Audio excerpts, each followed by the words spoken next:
오늘 우리에게 참으로 귀한 찬양대로 허락하여 주시고 하나님의 귀한 성호를 찬양하게 주신 것 감사를 드립니다. 이 시간 모든 교우들이 한 마음으로 같이 찬양하였고 또 주님의 은혜를 이 시간 간절히 사모합니다. 주의 은혜를 간절히 기다립니다. 말씀이 우리를 위로해 주시고 말씀이 우리를 치료해 주시고 말씀이 우리를 인도해 주시옵소서. 예수님의 이름으로 기도하옵나이다. 아멘.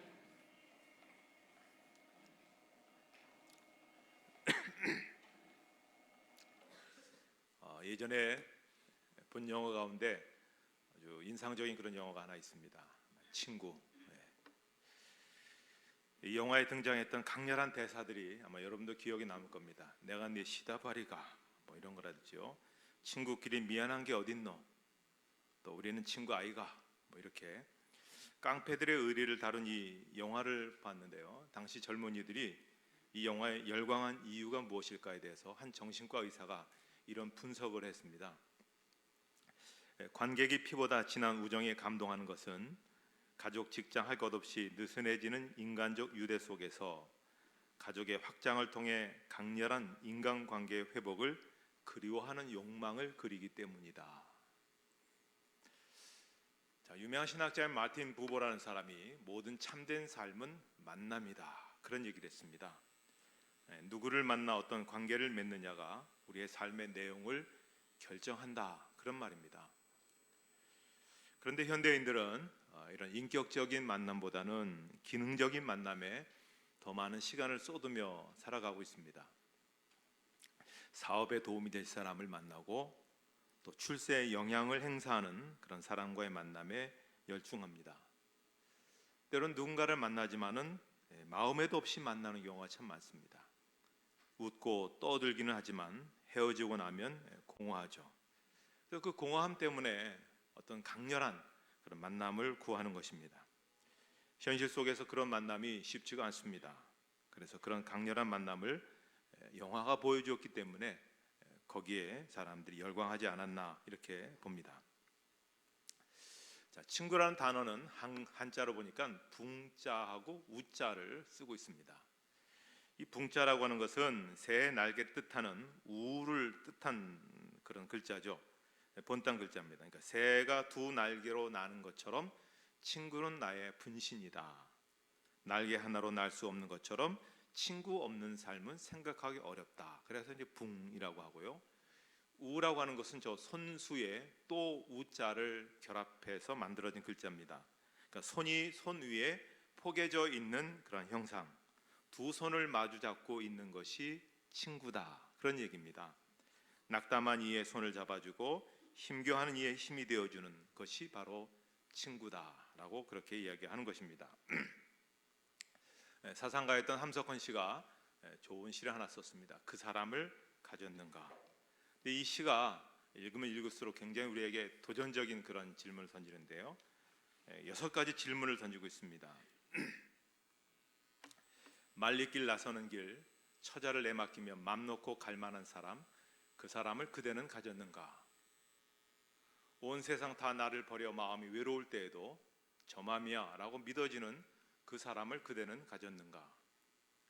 탔던 배 꺼지는 순간 구명대 서로 사양하며 너만은 제발 살아다오 할 그 사람을 그대는 가졌는가?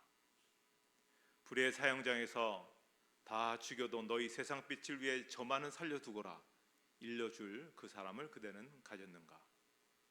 잊지 못할 이 세상을 놓고 떠나야 할 때 저 하나 있으니 하며 빙긋이 웃고 눈을 감을 그 사람을 그대는 가지고 있는가? 온 세상의 찬송보다도 아니하고 가만히 머리 흔들 그 한 얼굴 생각에 알뜰한 유혹을 물리치게 되는 그 사람을 그대는 가졌는가? 시지만 어떻습니까? 여러분, 이런 친구 가지셨습니까? 저를 향해서 저에게 그런 친구가 있느냐 물으신다면 저는 주저없이 그렇다, 그렇게 대답할 수 있습니다. 그래서 그 친구를 소개하고자 합니다. 그 친구는 제가 힘들 때마다 항상 저를 위해 위로해주고 새로운 힘과 용기를 주는 친구입니다. 그 친구는 제가 실수를 하고 잘못을 해도 비난하거나 야단치지 않고 항상 제게 용기를 북돋아 주는 친구입니다. 그 친구는 제가 그에게 실망을 주었다 할지라도 제게 한 번도 실망의 기색을 보인 적이 없는 그런 친구입니다. 그 친구는 제가 실패하고 인생의 가장 밑바닥에 내려갈 때에도 결코 저를 외면하지 않고 오히려 그럴 때일수록 제게 더욱 가까이 다가오는 친구입니다. 오히려 너는 반드시 성공할 거야, 너는 반드시 형통할 거야 하고 말해주는 그런 친구입니다.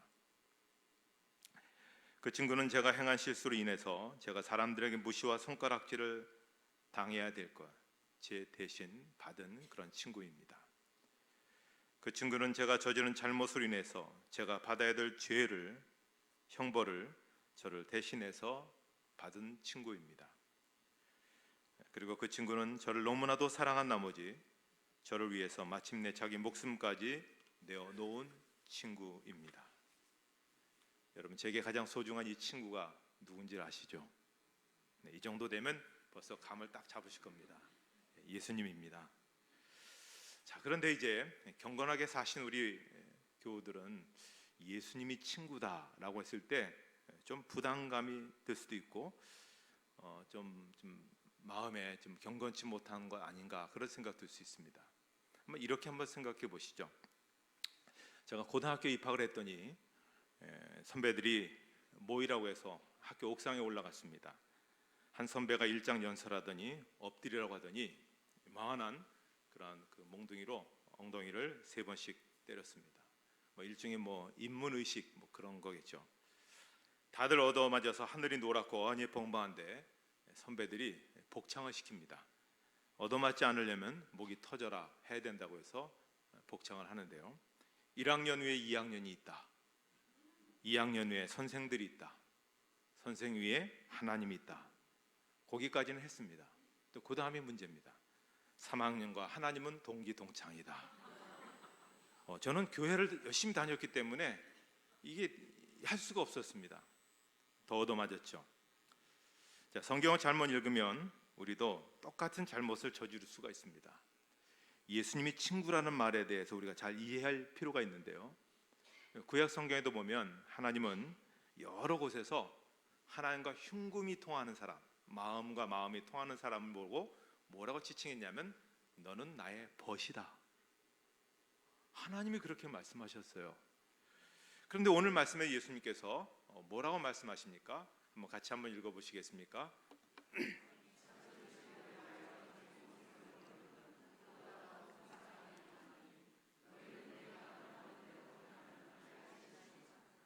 자, 이 땅에서 주님이 주신 명령을 행할 때 우리가 바로 주님의 친구가 된다.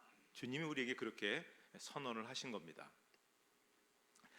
이 본문 말씀은 예수님께서 십자가를 지시기 전날 밤에 제자들에게 하신 말씀입니다. 잠시 후에 예수님은 로마 군인들과 원수의 세력들에 의해서 체포되어서 밤새도록 신문을 당하시고 또 온갖 멸시와 천대와 심한 매질과 채찍을 당하시고 십자가에 달리실 것입니다. 그리고 인류의 모든 죄를 담고 있는 그 무거운 십자가를 등에 지고 골고다 언덕까지 올라가 손과 발에 못 박혀 처절한 고통 끝에 마침내 죽임을 당하실 것입니다. 자, 이런 아주 절박한 상황 속에서 주님께서 제자들에게 하신 말씀, 나는 너희의 가장 진실한 친구이기에 내가 너희를 위해서 내 목숨을 내어 놓겠다. 예수님은 죄인된 우리를 살리기 위해서 이 땅에 오셨습니다. 그리고 죄인된 우리를 살리기 위해서 죄 없으신 그분이 죄인의 친구가 되어 주셨습니다. 그분은 죄인들의 친구라 불리는 것을 부끄럽게 생각하지 않았습니다. 부끄럽게 생각하지 않는 정도가 아니라 아예 스스로 죄인이 되신 겁니다. 이런 유사한 얘기를 들으셨는지 모르겠지만 미국 인디애나주에 어느 한 시골 학교에 15살 된 그런 학생이 있었습니다. 안타깝게도 뇌종양으로 병원에 입원해서 방사선 치료를 받게 됩니다. 방사선 치료를 받게 되면 대부분 머리카락이 다 빠져버리고 맙니다. 선생님에게 연락이 왔는데 내일이면 그 학생이 다시 학교로 복귀를 해서 이제 학교에 등교하게 된다고 하는데요. 선생님이 고민이 되는 겁니다.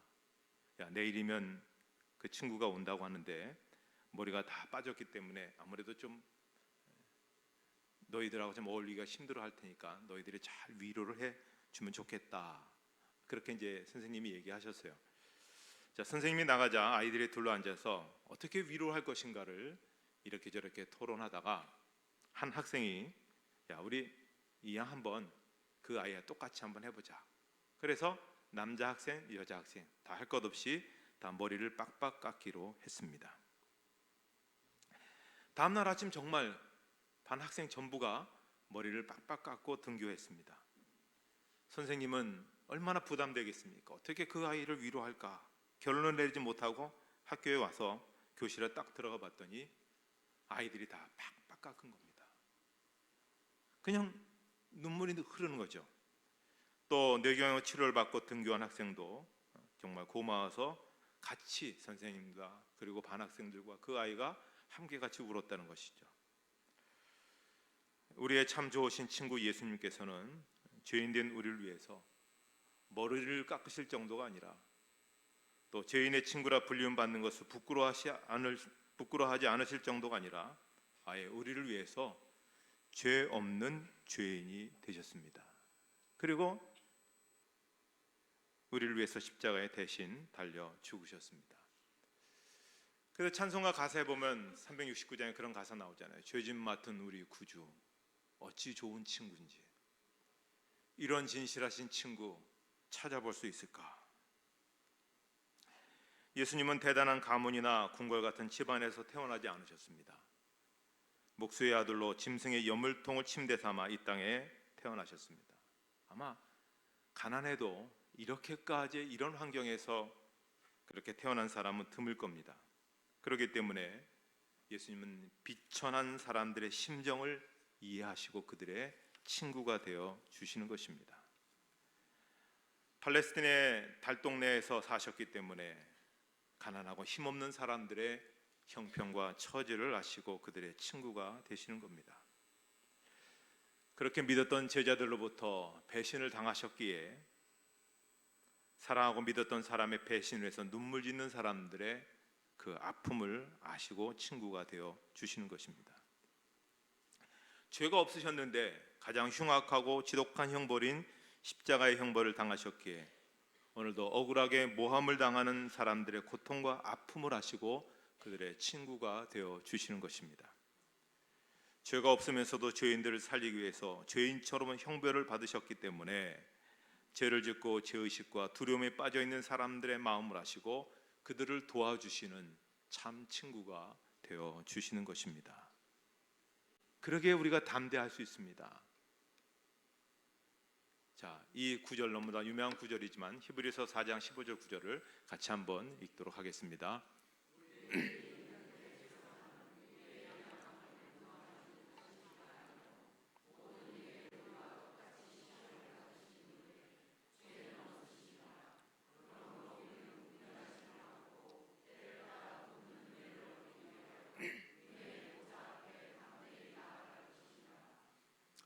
여러분 가운데 누구에게 말 못할 고민 또 문제로 인해서 힘겨워하는 분들이 계십니까?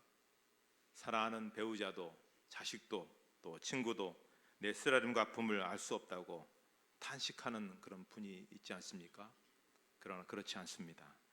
참 좋으신 친구 예수님은 우리의 형편과 처지와 아픔을 알고 계십니다. 그리고 어루만져 주기를 원하고 계십니다. 그리고 그 상처를 먼저 피 흘리신 주님의 그 보혈의 손으로 어루만져 주시고 계시는 것입니다. 책 하나를 보았습니다. 정태기 교수라고요. 한신대 교수였고 또 위기 상담 전문가로 지금도 활동하고 있죠. 당신은 혼자가 아닙니다 라는 책에서 굉장히 감동적인 이야기를 하나 보았습니다. 이분이 어떤 신앙의 위기가 이제 왔을 때 그걸 한번 헤쳐나가기 위해서 몸부림쳐 봅니다. 이렇게도 저렇게도 안 되고 아예 기도조차도 안 되는 겁니다. 목사하고 신학교 교수인데도 기도가 나오지 않습니다. 알 수 없는 분노로 인해서 너무 힘들어합니다. 그래서 이분이 저 전라도 밑에 있는 소록도 한센병, 나병 이런 사람들의 집단 거주지인 소록도에 갑니다. 거기 가면 답을 찾지 않을까 싶어서 갔다는 것이죠. 도착한 날이 수요일이었고 예배당에 사람들이 예배를 드리고 있었습니다. 예배가 끝나고 통성기도를 했는데 통성기도 소리조차도 할 수가 없더랍니다. 그런데 그 순간 뒤에서 들려오는 누군가의 기도가 목사님의 가슴을 후벼 파는 그런 소리였다는 겁니다. 하나님, 제게 주신 은혜가 어찌 이리 큽니까? 주님, 어찌하면 제가 주의 은혜를 갚을 수 있습니까? 주여, 당신의 이 큰 은혜에 제가 어찌하면 10,000분의 1이라도 갚을 수 있겠습니까? 도대체 얼마나 큰 은혜를 받았기에, 무슨 은혜를 그렇게도 많이 받았기에 저렇게 기도할까 궁금해서 눈을 뜨고 뒤를 돌아보았습니다. 엄청난 충격을 받게 되었답니다. 60이 넘은 듯한 그러한 나이인데 흉측하기 이를 데 없는 늙은 노인이 거기에 앉아 있었다는 겁니다. 한센병에 얼마나 심하게 공격을 받았는지 얼굴이 완전히 형체를 알아볼 수 없을 만큼 이그러져 있는 그런 노인이었답니다. 머리카락 하늘 없는 그런 머리, 떨어져 나가 움푹 패인 코, 짓무르다 못해 위아래가 붙어버린 눈, 다 잘려버린 손목, 그 눈으로 하염없는 눈물을 흘리더랍니다. 손바닥이 없는데 손목으로 박수를 쳐가면서 목이 터져라 하나님께 감사 기도를 드리더란 겁니다. 그걸 보는 순간에 속에서부터 뭔가 붉은 게 막 울컥 그냥 뜨거운 것이 솟아오르는 것이죠. 그래서 2시간 자기도 같이 통곡하며 통성 기도를 하고 난 후에 그 노인에게 물었답니다. 할아버지, 뭐가 그렇게 고마우세요? 무슨 은혜가 그렇게 크세요? 그때 그 노인이 그렇게 대답을 합니다. 내가 문둥병에 걸리자 세상도 가족도 피부치들도 다 나를 버리더라는 겁니다. 뭐 친구들은 아예 말할 것 없이 다 떠나가 버렸고, 그런데 정말 다 나를 버린 줄 알았는데 이 소록도까지 나를 따라온 분이 계셨다는 겁니다. 내게 기쁨과 소망을 주었다는 겁니다. 그럼 할머니이신가요? 아니, 예수님이 따라오셨어. 예수님이 나의 소망이야. 여러분, 온 세상이 날 버려도 참 좋은 친구 되신 예수님은 결코 우리를 버리지 아니하십니다. 우리가 비참한 곳에 떨어진다 할지라도 그 자리에 우리와 함께 하시고 위로하시고 힘을 주시고 다시 일어서게 주시는 분이십니다. 그 예수님이 오늘 우리에게 말씀하십니다. 사람이 친구를 위하여 자기 목숨을 버리면 이보다 더 큰 사랑이 없나니 너희는 나의 친구라. 이 한 해를 우리가 시작합니다. 여러분, 이 한 해 우리가 예측 불가능한 이 현실 속에서 어떻게 살아갈 수 있겠습니까? 예수님을 친구 삼아 예수님과 더불어 인생길을 걸어가 보십시오. 그분에게 여러분의 문제를 이야기하고 그분에게 여러분 모든 것들을 고백할 때 그분께서 여러분에게 가장 적합한 인생길을 열어주실 것이고, 또 그 열어주신 인생길은 지금까지 맛보지 못했던 전혀 새로운 그런 인생의 새로운 세상을 열어주실 것입니다. 그런 귀한 은혜가 여러분 가운데 함께 하시기를 주님의 이름으로 축복합니다. 하나님 아버지, 은혜를 감사합니다. 너무나 귀한 은혜 오늘도 우리가 받고 있습니다.